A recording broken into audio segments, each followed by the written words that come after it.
আচলতে আমি সন্ধিয়া পৰত যি শুনা পাইছোঁ হেৰি কেইটামান বজাত শুনা পাইছা? প্ৰায় সন্ধিয়া আপুনি 4টা বা 5টা এনেকুৱা ভিতৰত আৰু শুনা পাইছোঁ এজন হেৰি ঘটনা ঘটিছে বুলি।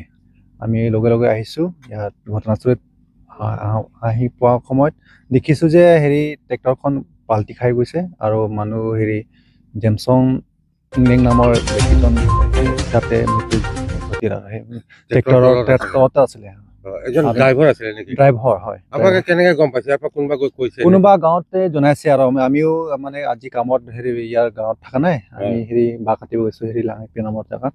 তাৰপৰা উভতি আহোঁতে আমি বা হেৰি আমি গৈছিলে ঘৰতে আৰু কোনোবা এজন ফোনত জনাইছে আৰু আমাক মানে কি ঘটনা এনেকুৱা ঘটিছে বুলি। আমি 3-4জন বন্ধুবৰ্গক মাতি পেলাই ইয়াত ঘটনাস্থলীত উপস্থিত হৈছোহি আৰু তাৰপিছত দেখিছোঁ মানুহজন মানে নাই আৰু ইয়াত থকা মানুহ কেইজনমানে কৈছে আৰু নাই বুলি কৈছে। আমি লগে লগে ওলোৱাৰ ব্যৱস্থা কৰিছোঁ আৰু আমি ট্ৰেক্টৰখনত ঠেলি সিঁচি কৰি পেলাই ডেড বডিটো ওলাই দিছোঁ আৰু যেনে তেনেকৈ। আচলতে আমি সন্ধিয়া পৰত যি শুনা পাইছোঁ হেৰি কেইটামান বজাত শুনা পাইছা?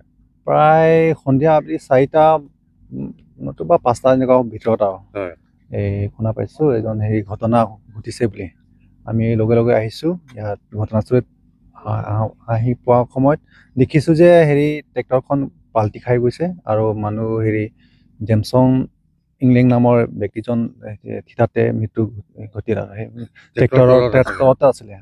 এজন ড্ৰাইভাৰ আছিলে নেকি? ড্ৰাইভাৰ হয়। আপোনালোকে কেনেকৈ গম পাইছে? ইয়াৰ পৰা কোনোবা কৈছে? কোনোবা গাঁৱতে জনাইছে আৰু আমিও মানে আজি কামত হেৰি ইয়াৰ গাঁৱত থকা নাই, আমি হেৰি বাঁহ কাটিব গৈছোঁ হেৰি লাঙি নামৰ জেগাত।